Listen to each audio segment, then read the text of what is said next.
This is Radio Free Asia from Washington, D.C. The following program is in Uyghur.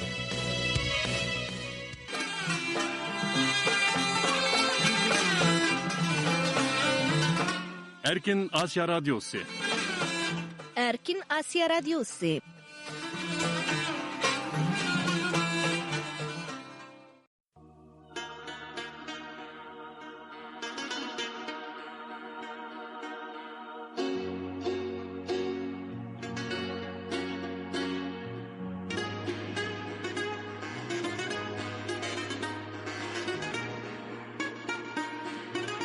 Assalamu alaykum, hörmətli radio dinləyicilər. Anlatışımızға xoş gəldіңlər. Anlayatqanlar Erkin Asiya Radiosu'nun 1 saatlik Uyghurca anlatışı. Amerikanın paytaxtı Washington'dan anlatış beriyatımız. Bugün 2024 yılı 9. ayının 27. günü. Cuma. Mən bugünkü proqram riyasətçisi Nur İman. Hörmətli radio dinləyicilər, bugünkü proqramımızı tövəndikdə qorlaşdırdıq. Aldı bilan xəbərlər səhifəsi diqqətinizdə buludu. Bu səhifəmizdə dünya vəziyyəti və Uyğurlarga münasibətlik ən yeni uçurlardan sizlərni xəbərdar qılımız. Ondan vaqe və mülahizə səhifəmiz boyunca anlatış berimiz. Bu səhifəmizdə təfsili xəbər analizi, söhbət və məxsus proqramlar diqqətinizdə buludu. Proqramlarımızı yaxtırıb anlaşılmalarını ümid qılımız. Möhtərəm radio dinləyicilər, bugünkü anlatışımızın gün tərtibi boyunca aldı bilan müxbirimiz Uyğur tayyorlagan gündəlik qısqa xəbərlər diqqətinizdə bolsun.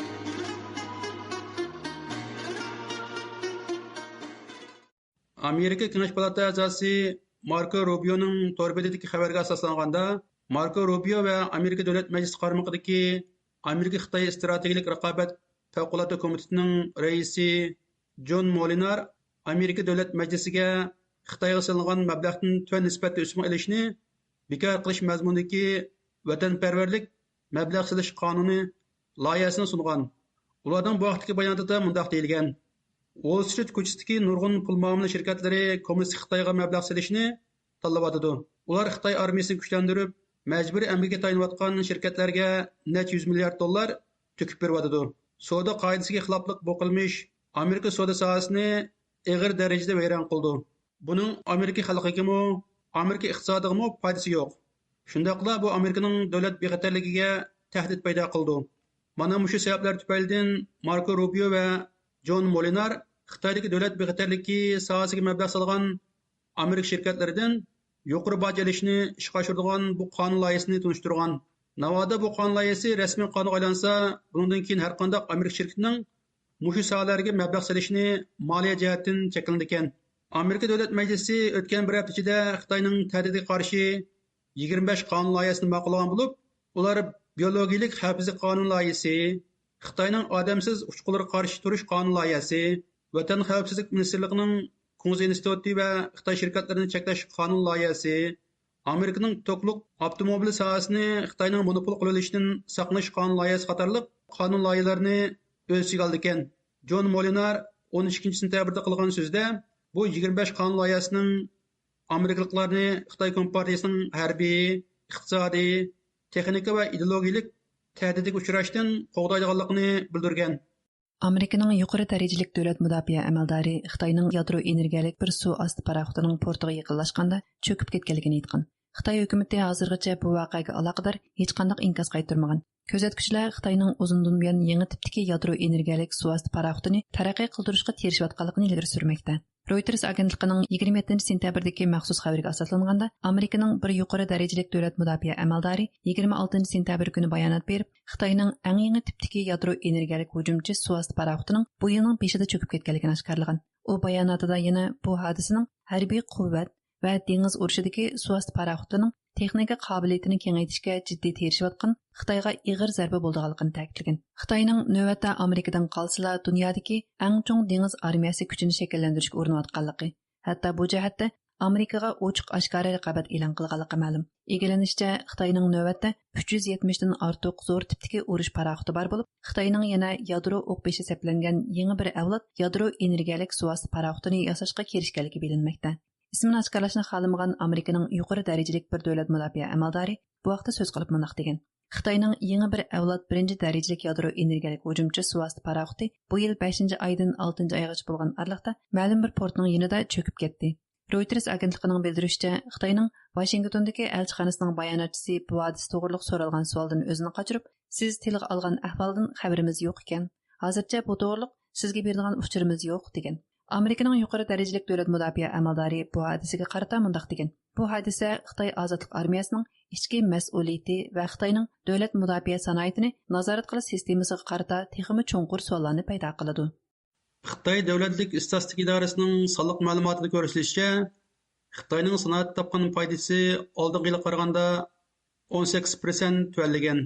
Bu yaqin yillardagi eng tez tuvallash hisoblanmoqda. CNBC'ning xabariga asoslanganda, Xitoyda muqim mulk silingan mablag' ichida uy mulk sohasi 8 oygacha bo'lgan 12 oy ichida 10% tuvallagan. Bu tuvallash 7 oydagi tuvallash surati bilan o'xshash bo'lgan. Shaharlardagi ishsizlik nisbati bir oy burun qaraganda texmi yuqorilagan.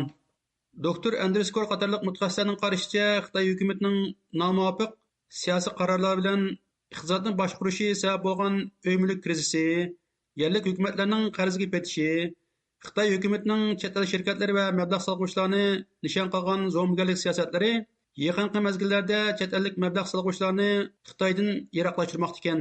Chet ellik mablag' solg'uvchilarning Xitoyni yiroqlashishi bo'lsa, bevosita holda Xitoy iqtisodiga og'ir zarba berayotganligi ma'lum. Shi Jinping 2024-yili iyulda chaqirilgan Xitoy Kompartiyasining 20 navbatlik 3-umumiy yig'inida Xitoy duch kelayotgan iqtisodiy kasashlikqa taqobil turish uchun bir qator iqtisodiy islohotlarni o'tirib qo'ygan edi. Doktor Andreskorga o'xshash ko'plagan mutaxassislar Shi Jinping o'tirib qo'ygan bir qator iqtisodiy islohotlar muvaffaqiyat qozona olmadi va ko'pinchisi amalga oshmadi deb qaramoqda.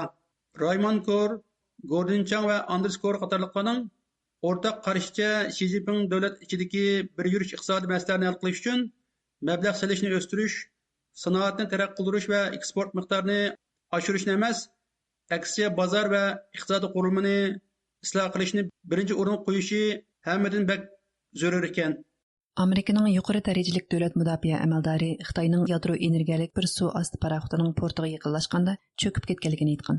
Xitoy hukumati hozirgacha bu voqeaga aloqador hech qanday inkos qaytarmagan. Ko'zatkichlar Xitoyning uzundan buyon yangi tipdagi yadro energiyalik suv osti paraxotini taraqqiy qildirishga tirishayotganligini ilgari surmoqda. Reuters agentligining 27-sentabrdagi maxsus xabariga asoslanganda, Amerikaning bir yuqori darajalik davlat mudofaa amaldori 26-sentabr kuni bayonot berib, Xitoyning eng yangi tipdagi yadro energiyalik hujumchi suv osti paraxotining bu yilning beshida cho'kib ketganligini oshkorlagan. U bayonotida yana bu hodisaning harbiy quvvat va dengiz urushidagi suv osti paraxotining texnika qobiliyatini kengaytirishga jiddiy tirishayotgan Xitoyga ig'ir zarba bo'lganligini ta'kidlagan. Xitoyning navbatda Amerikadan qolsala dunyodagi eng chong dengiz armiyasi kuchini shakllantirishga urinayotganligi, hatto bu jihatda Amerikaga ochiq oshkora raqobat e'lon qilganligi ma'lum. Egallanishicha, Xitoyning navbatda 370 dan ortiq zo'r tipdagi urush paraxoti bor bo'lib, Xitoyning yana yadro o'q-beshi seplangan yangi bir avlod yadro energiyalik suv osti paraxotini yasashga kirishganligi bilinmoqda. İsmini oshkorlashni xohlamagan Amerikaning yuqori darajalik bir davlat mudofaa amaldori bu vaqtda so'z qilib mundaq degan. Xitoyning yangi bir avlod birinchi darajalik yadro energiyalik hujumchi suv osti paraxoti bu yil 5 oydan 6 oygacha bo'lgan araliqda ma'lum bir portning yonida cho'kib ketdi. Reuters agentligining bildirishicha, Xitoyning Washingtondagi elchixonasining bayonotchisi bu hodisa to'g'riliq so'ralgan savoldan o'zini qochirib, siz tilga olgan ahvoldan xabarimiz yo'q ekan. Hozircha bu to'g'riliq sizga berilgan uchurimiz yo'q degan. Amerikaning yuqori darajalik davlat mudofaa amaldori bu hodisaga qarata mundaq degan. Bu hodisa Xitoy ozodlik armiyasining ichki mas'uliyati va Xitoyning davlat mudofaa sanoatini nazorat qilish sistemasiga qarata texmi cho'nqur savollarni paydo qiladi.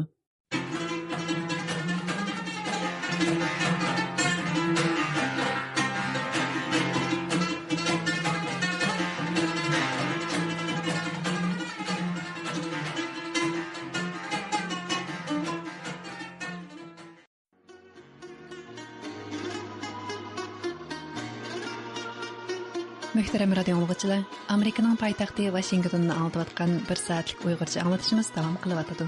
Əmdi vaqe və mülahiza səhifimiz boyunca anlatış berimiz. Bu səhifimizdə öz müxbirlərimiz və dünyanın hər qaysı joylarındakı ixtiyari müxbirlərimiz tayyorlagan təfsili xəbər analizi, söhbət və məxsus proqrammalar diqqətinizdə bo'ladi. Yaxtırib anlayırsınızlar.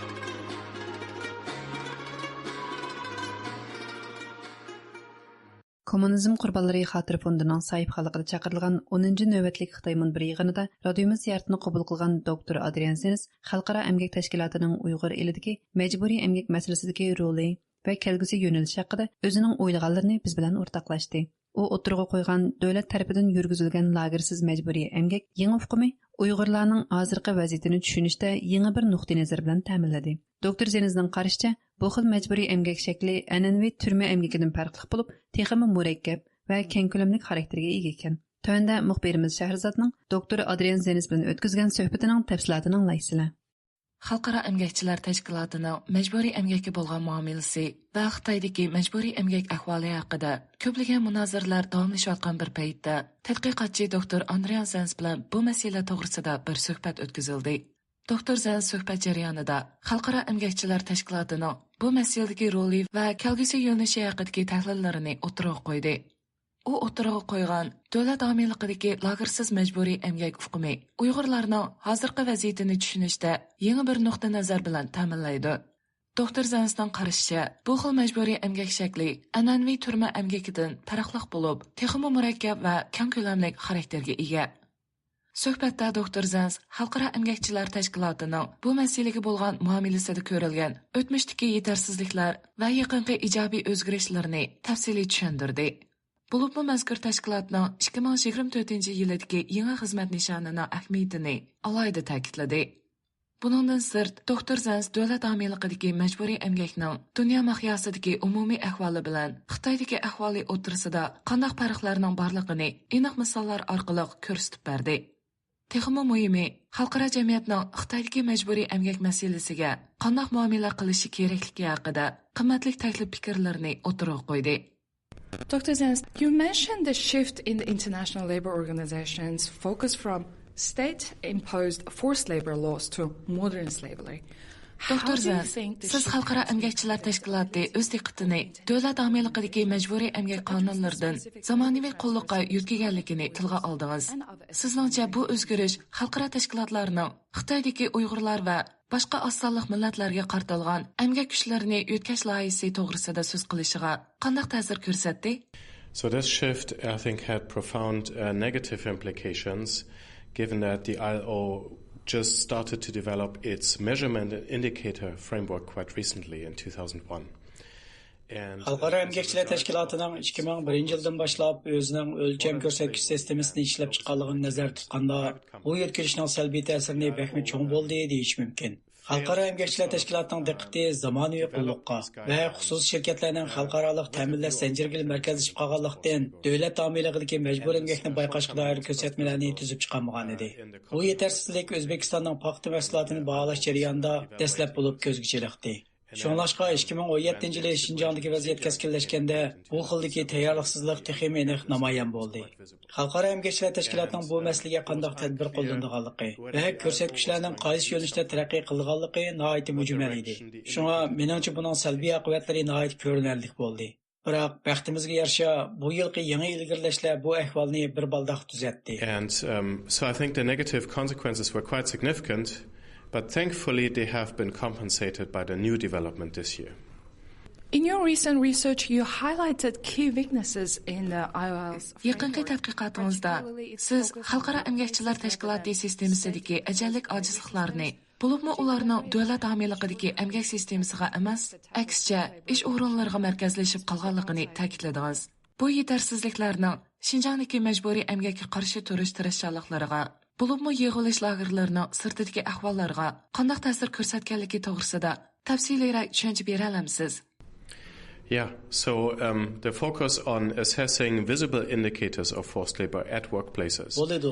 Diqqat nuqtasini xizmat o'rinlariga majbur əmgəkning ko'rinarli ko'rsatkichlarini baholashga markazlashtirish xusus shirkatlarga mos keldi va shular uchun loyihalangan. Biroq bu usul Uyg'urlarga yurgizilgan majbur əmgəkni bayqashga, bo'libmi lager sistemasi bilan munosabatsiz bo'lgan majbur əmgəkni bayqashga qat'iy mos kelmaydi. Shunga bu xil markazlashtirishning diqqatni chalg'itadiganligi va ojizlik bo'lganligi isbotlandi. Men buni bir chatoq ve kemçilik sübtide ötken yılı qayta ta'kidlagan edim. You introduced the concept of non-internment state-imposed forced labor. Siz davlat homiyligidagi lagersiz majburiy əmgək degan hukmni o'tirg'a qo'ydingiz. Bu hukumning Xitoyning emgak kuchlarini yetkash programmalariga qanday tatbiqlanadiganligini tushuntirib bera olamsiz? Bo'libmi, qurilishga doir bevosita dalillarni tepish qiyin bo'layotganda, bu hukumning Uyg'urlar haqidagi keng doirlik xavf-xatarlarni baholashda nima uchun muhim ekanligini izohlab bera olamsiz? So, Xinjiang operates two systems of forced labor, the one linked to the camps. This is in some ways comparable to prison labor. Şinjan'da iki türlük mecbur emgek mevcut. Bunun biri lagerlar bulup bağlanğan. Bu cihetden ağanda onu dünyanın her qaysi yerlerki türme emgeki bilen siliştiriş mümkün. Ama Şinjan'daki teximi keng kölemlik yeni bir xil mecbur emgek sistemisi bolsa, emgek güçlerini yötkeş asası kurulğan. Men bunu düşendiriş ve hukumlaştırış için devlet ameliğindeki lagersiz mecbur emgek seferberliği diye atalığını oturup koydum. Çünkü bunu ma'lum bir tutup turuş merkezi yoki türmege bağlap düşendiriş mümkün emas. Undaqda bu qandaq ishlaydi? Nima uchun majburlash xarakteriga ega? Buni qandaq o'lchaymiz degandek savollarga duch kelganda, bu mayli hukum jihatdan bo'lsin, ilmiy jihatdan bo'lsin yoki amaliy sinov nuqtasidan bo'lsin, birdek bakmi qiyin bir masala bo'lib qoldi. Shunga men o'tgan yilgi tadqiqotimda o'tirib qo'ygandek, favqulodda muomala qilish usulini talab qiladi. O'shanlarligi men bu yil Xalqaro emgak tashkilotining bu usulni qo'llanganligini ko'rdim. You noted that the state-imposed forced labor is declining. Siz davlat ameliqidagi majburiy emgakning salmoqi dunyo miqyosida tuvanlayotganligini, ammo Xitoyda yanada olqiliq masala bo'lib turayotganligini tilga oldingiz. Amerika siyosiyonlari va xalqaro tashkilotlar qanday qilib Xitoydagi majburiy emgak sistemasi to'g'risida so'z qilish bilan birga bu o'zgarishni eng yaxshi usulda aks ettira oladi deb qaraysiz? I should slightly clarify that so the ILO perceived a decline in state-imposed forced labor. Men bunga azroq aniqlik berib qo'yishim zarur deb qarayman.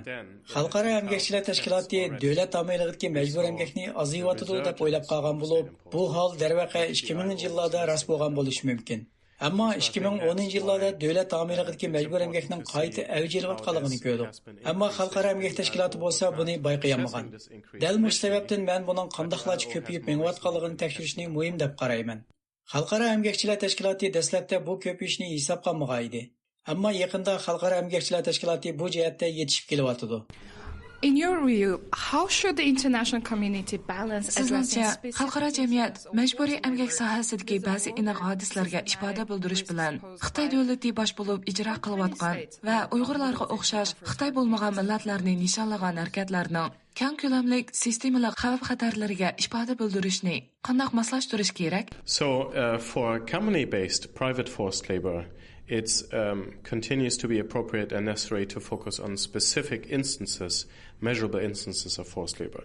Hozirgacha shirkatlarning asos qilgan xususiy majbur emgak masalasida majbur emgakning aniq va o'lchigil bo'lgan ahvollarga diqqat qilish davomli muvofiq va zarur bo'lib kelmoqda. Albatta, bu hamisha biz qilishni xohlaydigan ish. Jumladan, davlat majburlagan majbur emgak kuchimi shundoq. Siz ma'lum ahvollarni o'lchay bo'lishni xohlaysiz. Ammo masala shuki, ko'p ahvollarda bunday qilish mumkin bo'lmay qoldi. Shundaqla davlat yurgizgan majbur emgakning ko'lami va cho'nqurligini baholashmi ishonchli emas. Shunga ko'p jihatdan bizga har ikki xil o'lchash usuli kerak va har ikkilisini taraqqiy qildirishimiz kerak. Shunlashqa Xalqaro emgakchilar tashkilotining yangilangan qo'llanmasidagi yangi o'lcham ko'rsatmalari mushu ikki xil o'lcham qurilmasini taraqqiy qildirish orqali bu taraqqiyotning to'g'ri yo'nalishiga mos keladigan bo'lib chiqadi deb o'ylayman. Thank you so much for accepting this interview, Dr. Ziyoratimizni qabul qilganingizga ko'p rahmat, Dr. Andrian Zens. Thank you. Sizga rahmat. Bu programmani Shahrazod tayyorladi. Yaqında Janubiy Xitoy atiganlik pochtasi gazetida amerikalik professor Xitoydagi osonlik millatlar mutaxassisi Barry Satman bilan o'tkazilgan suhbat e'lon qilingan. Barry Satman bu suhbatda qilgan so'zida Uyg'ur elidagi bir qism maktablarda Uyg'ur tili yo'qolayotgan ahvolda Tibetdagi maktablarda Tibet tilining yanada darslik qilib o'tilayotganligini, Uyg'ur elida ota-onalarning burunla Uyg'ur tili darsligi ta'sis qilishga qarshi turganligini bildirgan. Mutaxassislar bu vaqtda nima deydi? Tövəndə müxbirimiz Cavlanның bu vaqtda tayyorlagan programmasi diqqətinizdə болады. Yaqında Janubiy Xitoy atiganlik pochtasi gazetining ochiq savollar sahifasida Xitoydagi osonlik millatlar mutaxassisi Barry Satman bilan o'tkazilgan suhbat e'lon qilingan. Barry Satman muxbirning savoliga bergan javobida Uyg'ur elidagi bir qism maktablarda Uyg'ur tili yo'qolayotgan ahvolda Tibetdagi maktablarda Tibet tilining yanada darslik qilib o'tilayotganligini bildirgan. Amerikalik mutaxassis Barry Satman Tsinghua universitetining taklifli professori, Uyg'ur va Tibetanni tadqiq qiladigan mutaxassis bo'lib, oz sonliq millatlarning huquqi, ularning madaniyatining qo'g'dilishi va Xitoyning siyosiy muhitidagi o'zgarishi uning asosli tadqiqot nishoni ekan. U 1990-yillarning oxiri, 2000-yillarning boshlarida Uyg'ur eliga 3 qatim borgan bo'lib, 2008-yil Tibet yuz bergan namoyish va 2009-yil Urumchida yuz bergan qirg'inchilikdan keyin Xitoyning milliy avtonomiya tuzumi va oz sonliq millatlarga e'tibor berish siyosatini qat'iy o'zgartirish iqobining ustunlikni egallaganligini ko'rgan hamda bu vaqtda tadqiqot olib borgan. U o'tgan 10 yilda oz sonliq millat rayonlaridagi milliy kadrlar va rahbarlarning roli, shundaqla oz sonliq millatlar ma'rifining muhimligining endi ta'kidlanmaydigan bo'lganligiga diqqat qilgan. Uning qayd qilishicha, 2000-yillardan boshlabla Uyg'ur rayoni bilan Tibet rayonida ba'zi maktablarda oz sonliq millatlar til adabiyot darsligi qoldirilgan. Ammo Uyg'ur rayoni bilan Tibet rayonining bu jihatdagi ahvoli farqli bo'lgan. U 2000-yillarning boshida Uyg'ur elida ota-onalarning Uyg'ur tili ma'rifining kelgusiga ishonch qilmaganligini bildirib, mundaq degan. Qashqardagi bir boshlang'ich maktab bizga shuni dediki, o'tgan yildan boshlab ular o'quvchilarga maxsus Uyg'ur tili darsi o'rinlashtirmagan. Chunki ota-onalar bunga kuchli qarshilik bildirgan. Ular bolalarining Uyg'ur tilini o'rganishga vaqt isrof qilmay, butun zehnini biologiya, matematika va Xitoy tilini o'rganishga qaratishni umid qiladiganligini bildirishgan. Albatta bu bolalarning ko'pinchisi Uyg'ur. Ular yashayotgan shaharning 84% aholisi Uyg'ur. Şuna ular her kuni uyda va maktabda Uyg'urcha so'zlagashga Uyg'urchani unutib qolmaydi. Ammo hozir ularga Uyg'ur tilini qanday o'qish va yozishni o'rgatadigan odam qolmagan. Ota-onalarning buning bilan kori bo'lmagan. Ularning ko'pinchisi shaharliklar bo'lib, ular bolalarining raqobatda o'tib chiqishini, oldi bilan yaxshi o'tir maktabga, ondan oliy maktabga berishni umid qilishgan. Uyg'ur kishilik huquq qurilishining tadqiqotchisi doktor Henrik Shajevskiy Barry Sotmanning Xitoyda uzun yil tadqiqot bilan shug'ullangan mutaxassis bo'lsa-mu, Uyg'ur tili darsini amaldan qoldirishni Uyg'ur ota-onalarga bog'lashning bir taraflama hatto xato ekanligini bildirib, mundaq dedi. But I think in this case, Professor Saltman is not correct. I think that Professor Saltmanning deganlari to'g'ri emas. Xitoy hukumati Uyg'ur tilini ma'rif sistemasidan tadrijiy chiqaryapti. Maktablarmi shunday qildi. Ota-onalar shunday deganligi uchun hukumatning unday qilgani yo'q. Buni Xitoy hukumati hech qanday maslahat qilmayla Uyg'urlarga tangan. Amaliyotda nurg'un Uyg'urlar maktablarda Uyg'ur tili o'qitishga chaqir qilgan. Chet eldagi bir faoliyatchi ilgari Qashqarda ona til maktabi qurmoqchi bo'lganda ziyonkashlikka uchrab turmay qamalgan. Qiyin qistoq qilingan. Uyg'ur ota-onalar bolalarini Xitoycha bilsgan deydi. Bu albatta to'g'ri. Ammo ular bolalarini Uyg'urcha bilmasin demdi. Men professor Satmanning nimishqa uningga ishonginiga hayronman. Yana kelib u o'zimi Uyg'ur elida tekshirishning chinligidan boshqalar bilan paranglashning intoyin qiyin ekanligini debdi. Undaqda u kishilarning nima o'ylaydiganini qanday bildi? Because of the security situation in the Uyghur region. So how does he know? Ilgari vatanda o'qituvchilik qilgan, hozir Harvard universitetining Uyg'ur tili o'qituvchisi bo'lib xizmat qilayotgan Gulnar xonim Barry Sotmanning u gapiga qo'shilmaydiganligini bildirdi. Uning deyishicha 2000-yillardan boshlabla Xitoy hukumatı Uyg'ur tilini boshlang'ich va o'rta maktablarda cheklash uchun necha qatim siyosat o'zgartirgan bo'lib, bular qandaqdir ota-onalarning fikri bilan munosabatsiz ekan. Mushu qisqagina 2000-yildan 2017-yilgacha bo'lgan 17 yil jarayonida 3-4 xil siyosat o'zgarib maqdida. Uningdan burun bo'lsa, masalan, 80-yillarda Xanzu tili, Xitoy tili darsi chet el tili sifatida Uyg'ur yoki boshqa millat o'quvchilariga bir haftada 4 soat Xitoy tilidan dars o'tiladi. Qolgan darslarning hammasini o'z ona tilida, Uyg'ur tilida o'rganadi.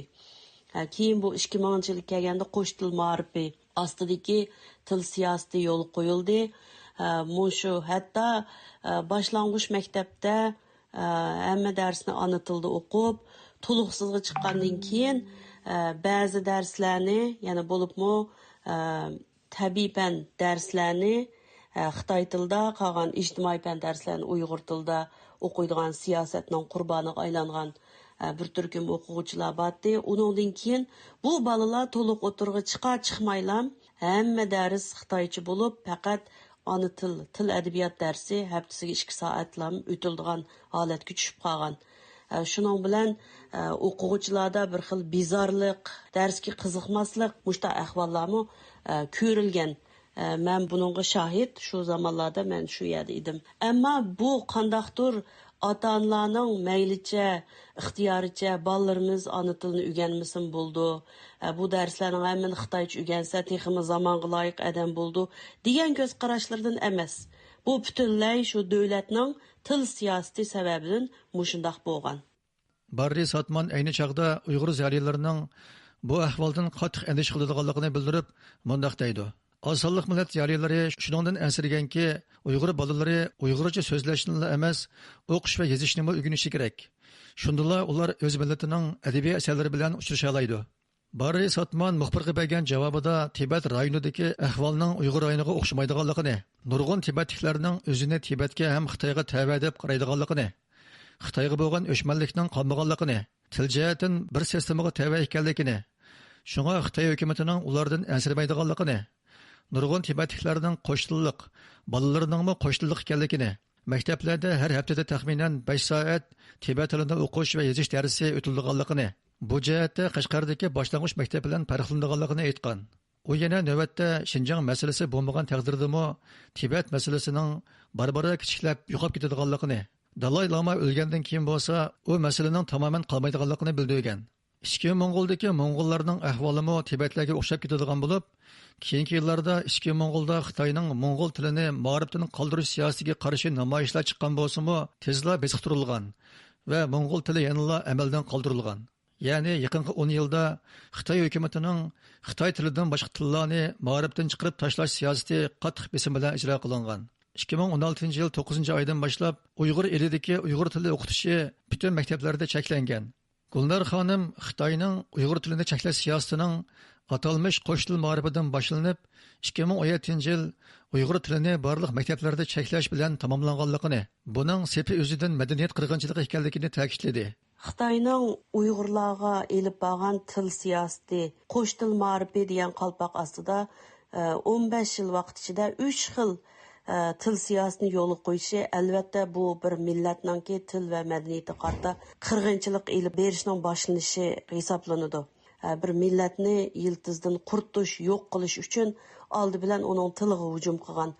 Ya'ni tilni yo'qotish orqali millatni o'zgartirish, millatni yo'q qilish maqsadiga yetish uchun 2000-yili qo'sh til ma'rifini boshlagan bo'lsa, 2017-yili butunlay yo'q qildi. Ya'ni Uyg'ur til adabiyot darsligi hatto burun haftasiga 2 soat o'tilgan darsmi yo'q qilindi. Buning bilan bu til ona til darsi yo'q bo'lgandan keyin, til adabiyot darsi yo'q bo'lgandan keyin bu millatningki o'zining millatini, madaniyatini, tarixini tushunishi qiyin bo'ldi. Shuning bilan bu madaniyat qirg'inchiligiga yo'l ochdi. Doktor Henrik Shajiviski Xitoyning Uyg'ur tilini yo'qotish siyosatining keyingi vaqtlarda Uyg'ur elidagi irqiy qirg'inchilik va madaniyat qirg'inchiligining eng muhim qismiga aylanganligini bildirib, mundaq dedi. Language has never been put on the table as something that is part of a modern China. Xitoy hukumati Uyg'ur tilining qiymatiga azaldan ahamiyat bergan emas. 80-yillardagi nisbiy gullanish vaziyatini hisobga olmaganda Uyg'ur tili izchil holda kommunist Xitoyning tahdidiga uchrab kelgan. Uyg'ur tili Uyg'urlarning diniy e'tiqodi, madaniyati, san'atiga o'xshashla Uyg'ur kimligining eng muhim namoyandasi. Shunga tilni yo'qotish madaniyat qirg'inchiligining bir qismi. Shuni sizga aniq aytamanki, kishilar o'z tilini so'zlayolmaydigan bo'lganda, ular to'liq assimilyatsiya bo'lib, o'z aloyligini yo'qotgan bo'ladi. Barri Satman nurg'un misollar bilan oldin faraz qilgandek, agar osonliq millatlarning tili yo'qolsa, ular hokim mutlaq va mustamlikachi millat tarafidan tamoman assimilyatsiya qilingan bo'ladi.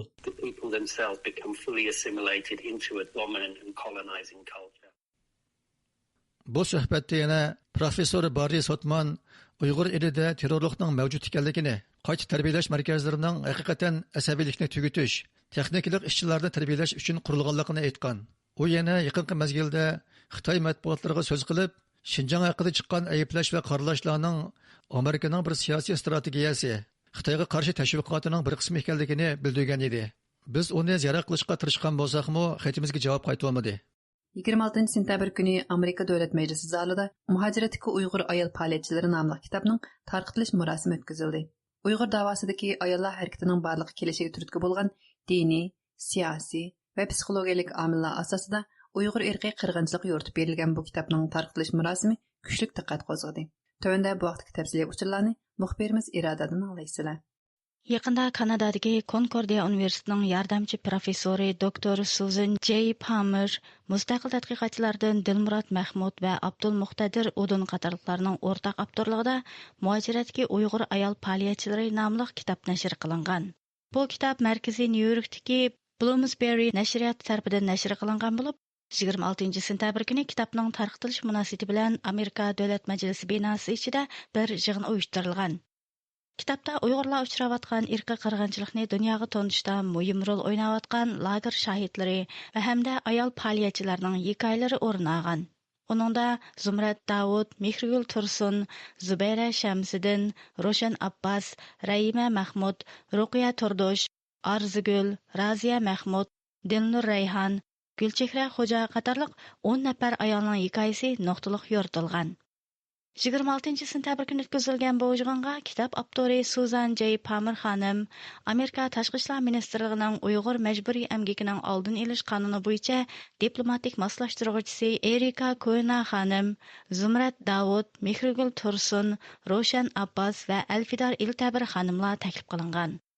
Uyg'ur harkat tashkilotining saytxonligida uyushtirilgan bu faoliyatda oldi bilan Roshan Abbas xonim ichilish so'zi qilgan. This book shows the resilience and courage of Uyghur women, many of whom have been forced to flee their homeland, but have never given up.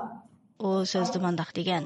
Bu kitob Uyg'ur ayollarining qaysar va tez pikmas ro'yini namoyon qilib berdi. Bu ayollar o'z ona vatandan ayrilib ketishga majbur bo'lgan bo'lsa-mu, biroq ular hech qachon o'z xalqi uchun kurash qilishni unutib qolmadi. Uyghur women's bodies the battleground of this genocide by the forced sterilizations, forced abortions, and forced marriages to Han Chinese men. Roshan Abbas xonim so'zlayana Uyg'ur ayollarining Xitoy hukumatining Uyg'urlarga qaratgan irqiy qirg'inchiligidagi asosliq nishon bo'lganligini, ularning jismining majburiy tug'mas qilinish, majburiy Xitoy erlariga to'y qildirilish qatorliq siyosatlar orqali kurash maydoniga aylantirilganligini, chet ellarda Uyg'ur davosini qilayotgan ayollarning bo'lsa Xitoy hukumatining turli ta'qiblash harakatiga duch kelganligini aytgan. U bugungi yig'in faqatla bir kitobning tanishtirilish murosimi emas, balki bu qahramon ayollarimizning fidokorliklarining muayyanlashtirilishi bo'lib hisoblandi degan. Amerika Tashqi ishlar ministrligining Uyg'ur majburiy emgakining oldin olish qonuni bo'yicha diplomatik moslashtiruvchisi Erika Koena xonim bu kitobda hikoyasi yoritib berilgan Uyg'ur ayollarining jasoratiga rahmat aytgan. Shuning bilan bir vaqtda Amerikaning har vaqt o'z qimmat qarashlarini qo'g'daydiganligini, kishilik huquqni tashabbus qilishni davomlashtiradiganligini bildirgan. The United States will always stand up for our values and we will always speak in support of fundamental freedom. O so'zlayana Amerika hukumatining Uyg'ur majburiy emgakiga qarshi turish qonuni va boshqa munosabatli qonun tuzumlar asosida Uyg'urlar uchrayotgan va hali ham davom qilayotgan irqiy qirg'inchilikni va majburiy emgak siyosatini to'xtatish uchun to'xtamay harakat qildiganligini ta'kidlagan. So we, as the U.S. government, continue to work with our partners and allies, including civil society, the private sector, and other governments to stop the genocide, the ongoing genocide against. Yig'inda kitobning avtori Susan Palmer xonim bu kitobning o'ttirg'i chiqishiga sabab bo'lgan omillarni tushuntirib o'tgan. Well, it was very unexpected. I knew very little about the Uyghurs or China or anything, and suddenly I was invited to go to by the police and U Uyg'urlarning lagerga qamilayotganligi haqidagi xabarlarni Xitoy tomonidan o'rlashtirilgan bir xalqaro yig'inga taklif bilan qatnashish uchun Xitoyga berish oldida o'qigan. U yig'indan qaytib kelgandan keyin bir mustaqil va obyektiv tadqiqotchi bo'lish sifati bilan bu masalaga qiziqib qolgan va uni cho'nqurlab o'rganish maqsadida Kanadadagi Uyg'urlar bilan aloqalashgan. Natijada u lager shahidlari va Uyg'ur faoliyatchilarining sarguzashtlarini anglash va ular bilan bevosita tanishish fursatiga erishgan. U Uyg'ur ayollarining jasoratining o'zini qattiq ta'sirlantirganligini bayon qilgan. Albatta, ya Allohlar qurdim, ularga yaqinlik ketib chiqqandan keyin taqim bu turmasini qaror qildim. Endi boshqa qachonmaydi. Qachish fursati yo'q. Bizga hech bo'lmasa yo'lishimiz chetalik bo'lganligi uchun bizga ozroq bo'lsin fursat bor. Shunga u yerda shu fursatdan foydalanib ketishni qaror qildim. Жығын davomida lager şahidlərdən Zumrat Davud, Mehrigül Tursunlarmı ayırım söz elib, özlərinin lagerga kirish jarayonlari va chatlarga chiqqandan keyin davomli holda Xitoy hukumatining ta'qiblashiga uchraganligi, ammo shundoq bo'lishiga qaramay Uyg'urlarning ovozi bo'lishni davom qilayotganligini qisqacha tanishtirib o'tgan. So I stay in the police station, the question room, like prison, like 8 days. Elfidar xanımı çətellərdəki Uyğurlarının yurtlardakı ata-ana, qarindaş və başqa ailə əzalarının beşiği kelayotgan külfətlər səbəbindən çətellərdə turubmu ağır ruhi besimlərini başdan keçiriyotganlığını, amma bu besimlərə qaramay ularning yana muhacirətdə Uyğur kimligini saqlab qilish, ballarga Uyğur tili ögütüş və Uyğur qilib yetiştirishdek muqaddas vazifələrini üstüge eləyotganlığını bayan qilib o'tgan. Changing our life outside. So I keep telling myself, we shouldn't let this happen. If I'm silent, if she's silent, if everyone is silent, who's going to talk about these things, right? Ma'lum bo'lishicha, muhojiratga Uyg'ur ayol faoliyatchilari nomli bu kitob 2020 yildan 2021 yilgacha bo'lgan oralig'da o'tkazilgan suhbat xatirlari asosida yozib chiqilgan.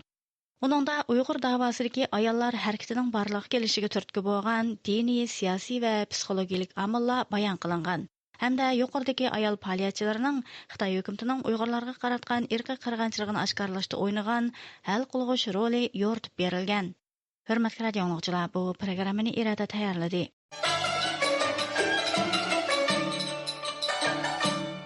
Yaqında Xitoylarning bir Uyg'ur ayolning uyini tortib olish jarayonidagi zo'migarlik oshkorlangan bir qisqa video X qatorliq ijtimoiy taratqularda tarqalib zo'r inkas qo'zg'adi. Uyg'urlar vaziyatini yaqindan kuzatayotgan mutaxassislarning qarashicha, Xitoyning rayondagi irqiy qirg'inchilik siyosati va Xitoy ko'chmanlarini yutkab o'rlashtirish siyosati yaqindan buyon hassalab kuchaygan. Tuanda muxbirimiz Gulchehraning bu vaqtda tayyorlagan programmasi diqqatinglarda bo'ladi. Yaqında Uyg'ur ziyolisi Abduvali Ayubning X qatorliq ijtimoiy taratqularda ham baharilgan bir qisqa videolik ko'rinishi keng tarqalib, kuchlik inkas qo'zg'adi. Tashqarida tortilgan bu sin ko'rinishida Xitoylarning zo'migarlik bilan Uyg'urlarning uy makonlarini tortib olish qilmishidan bir oriya ko'rsatilgan. Asli manbasi Xitoyning Douyin supsi bo'lgan bu qisqa sin ko'rinishida alpozi yomon bir Xitoy erning qo'pollik va zo'migarlik bilan bir Uyg'ur ayolni uyidan qo'g'lab chiqarayotganligi, Uyg'ur ayolning uyini saqlab qolish uchun jonjahli bilan tirkishayotganligi ko'rsatilgan.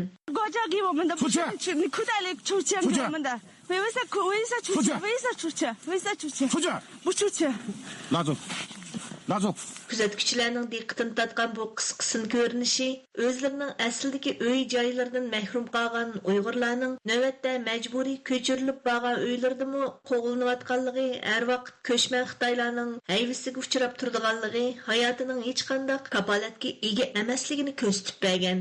Ilgari Uyg'urlarning uylari Bingpanning yer egallashi, atalmish yer tavrashga chidamliq uy qurilishi, kapilik mahallalarni o'zgartirish qurilishi degandek bahonalarda chekilib ziminlari tartib elingan bo'lsa, keyingi vaqtlarga kelganda Xitoyning Uyg'ur elida davom qilayotgan cho'ng tutquni davomida nurg'un Uyg'urlar oila bo'yicha tutqun qilinib, ularning uy makonlari musodir qilingan yoki Xitoy ko'chmanlarining ishlatishiga berilganligi ma'lum.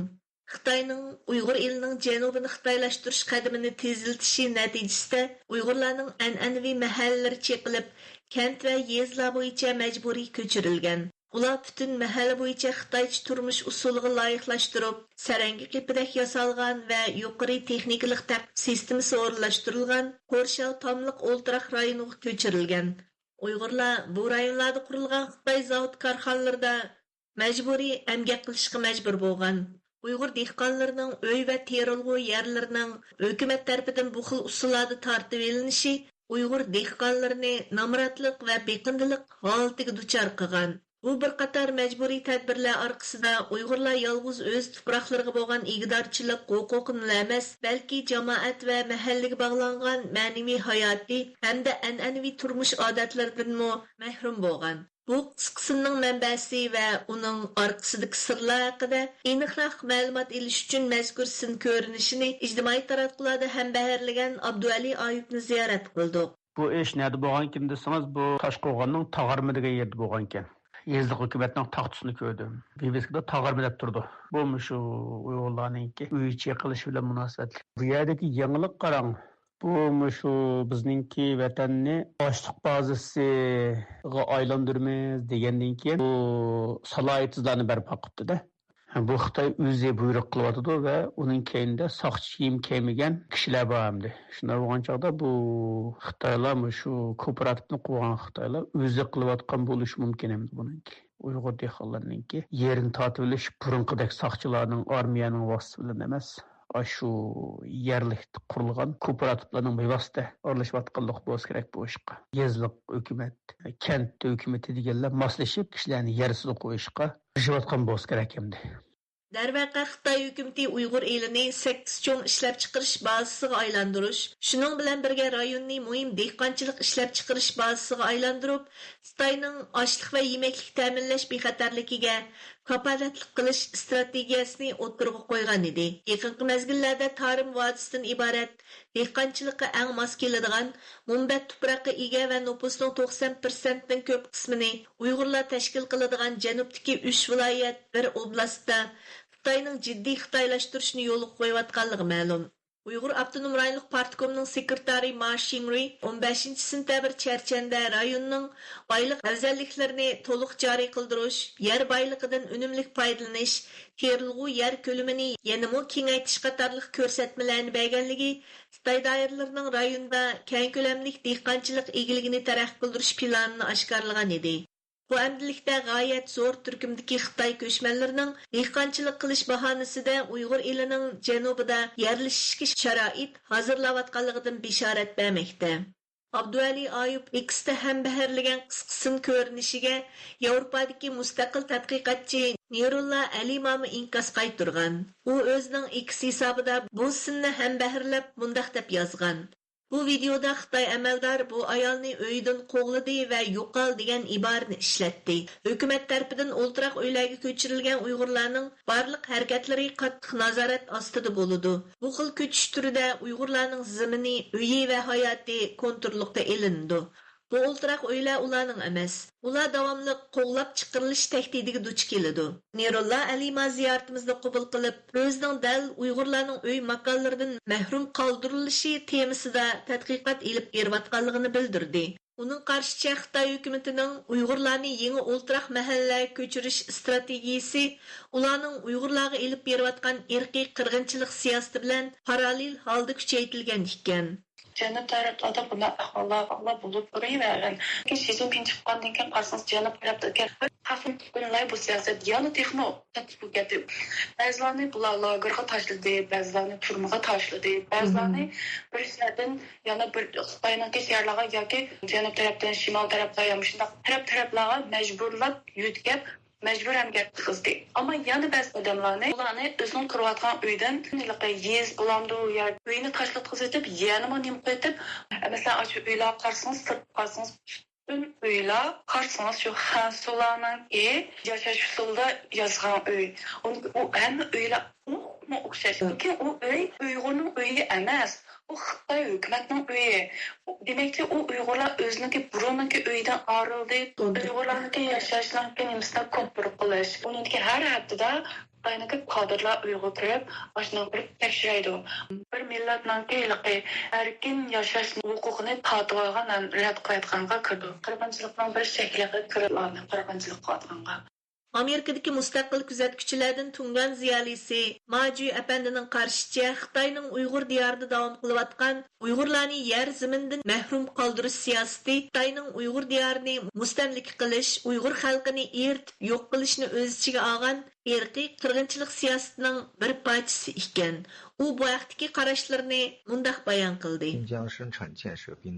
通过这种方式不断的蚕食，占领最好的土地，占领最好的绿洲。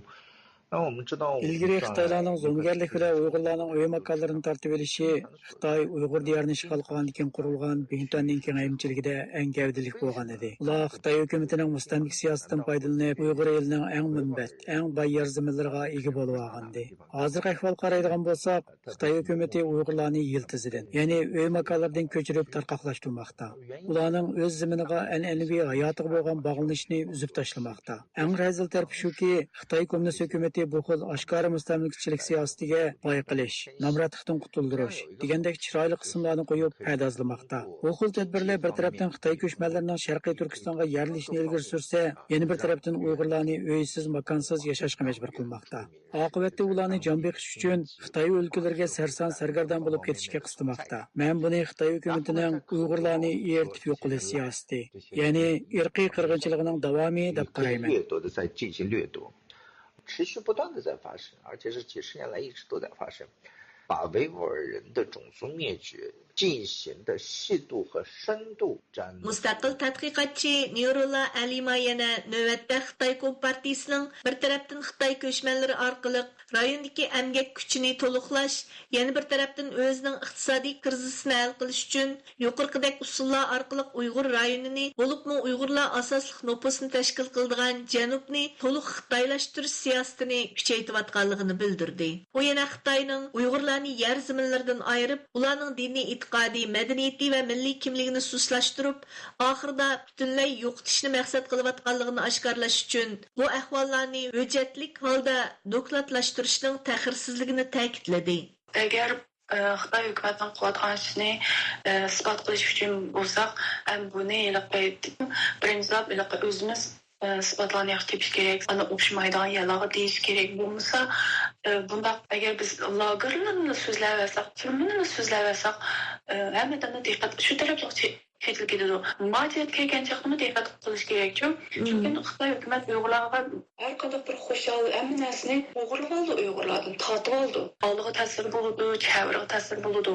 Majbur emgak bilan munosabatlar. Buni yozamdoq, so'zlamdoq, xalqaroning qonunini undan tushunadigan, masalan, qirg'inchilikning qonunini undan tushunadigan advokatlar bilan mayli Amerikaning qonunidan, xalqaroning qonuni bilan tushib deyish kerak. Programmani Gulchehra tayyorladi.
Ötken hafta İstanbulda Uyghur Project Fondu'nun uyuşturucu bilen Devir ve Biz. İstanbulda 20 leksiya temasida leksiya beriş faaliyeti ötküzülgen. Uyghur Project Fondu'nun reisi Dr. Erkin Sidiq Efendi bu vaqtda radiomuzga söz qilib, Uyghur elida tutqun qilingan sarxil Uyghur ziyolilarini əslash va muhaciratdagi ziyolilarga millat oldidagi mas'uliyatini xotirlatish uchun mazkur muhokama yig'inining o'rlashtirilganligini aytdi.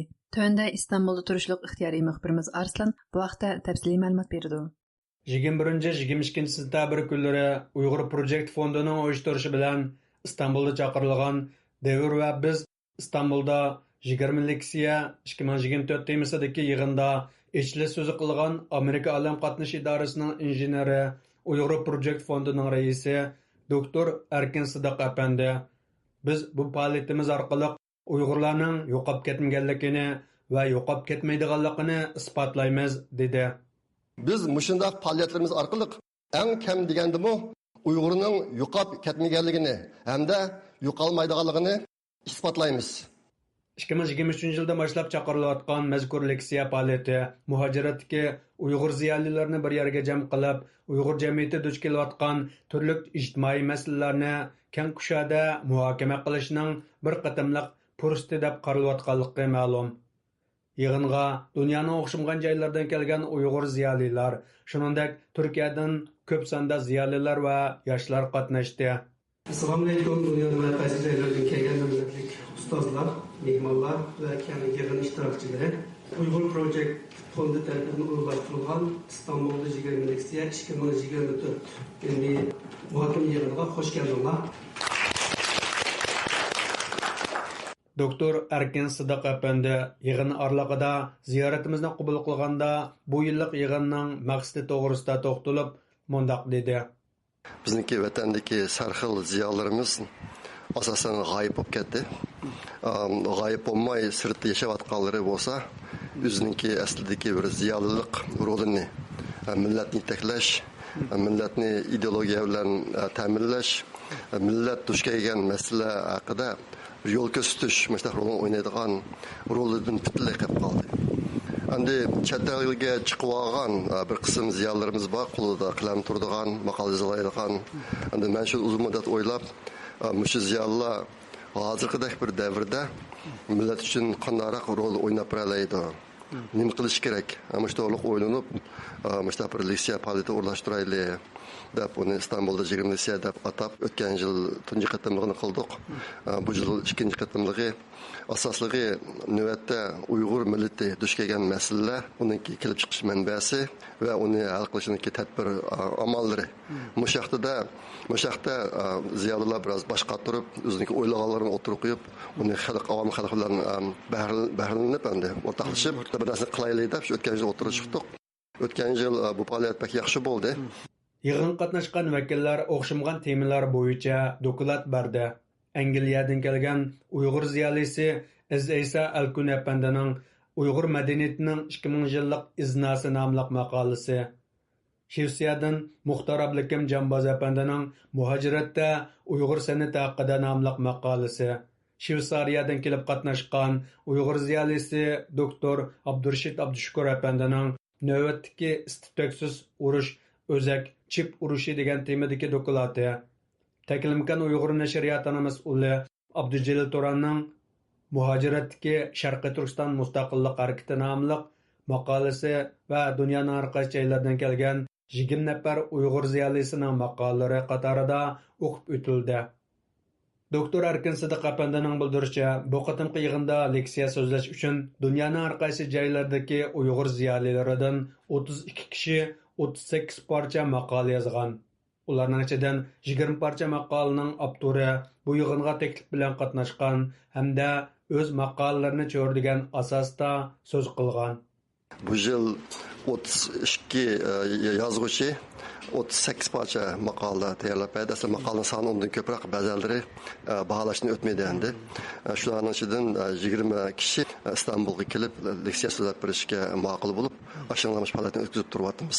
Bu vaqtdagi ziyoratimizni qabul qilgan Uyg'ur ziyolisi Isa Alkun apandi bu qatimqi yig'inda o'zining Uyg'ur madaniyatining 2000 yillik iznasi degan kitobidagi muhim mazmunlar tunishtirilganligini bildirdi. Biz yig'inga qatnashdim 2 kun. Bu yig'inda Uyg'ur madaniyatining 2000 yillik iznasi nomli shu Uyg'ur shariati, Uyg'ur antologiyasi shu kitob tunishtirilgan bir doklad berdim. Qisqasi nihoyatda ahamiyatli bir kun bo'ldi deb o'ylayman.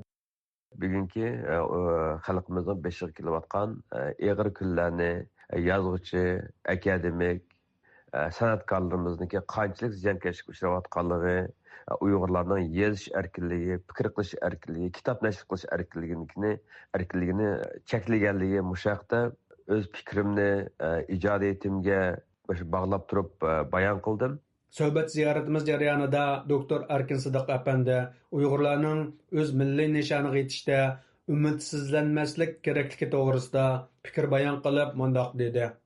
Hozir biz alayida bir tarixiy davrda yashayapmiz. Ben o'ylayman, diasporadagi Uyg'urlarning ichidami men bundan keyin ömrümni qanday o'tkazman deb boshqa tarafga odamlar ko'p. Umidlanayotganlar oz emas. Men shu bu qatimki yig'inda bir xil fikrni o'tirib qo'ydim. U nima desangiz, biz natijani nishon qilib turib, o'zimizniki milliy burchi tarixiy mas'uliyatini ado qilish yo'lida o'zimiz to'g'ri deb qaragan ishlarga o'zimizning borlig'ini atab turib qilib yashaylik deb. Ashta qilmasak kishilar ozroq ish qilib keyin yerimni to'xtab qolgan yoki qo'shindan chiqib chiqadigan ahvollar ko'p ko'rilyotdi. Lekin agar bir inson bu qilmoqchi bo'lgan ishlarini qandaqdir bir ma'lum natijani qo'lga keltirishni oldin shart qilib emas. Men o'zimniki milliy burchi tarixiy mas'uliyatini joriy qilib turib yashayman deb yo'lga chiqib yashasa mangu to'xtab qolmaydi, umrni oxirigacha to'xtab qolmaydi. Navbatda Uyg'ur millati, bo'libmi diasporadagi Uyg'urlar uchun mushundaq bir yetakchi ideyaning bo'lishi intayin muhim deb qarayman.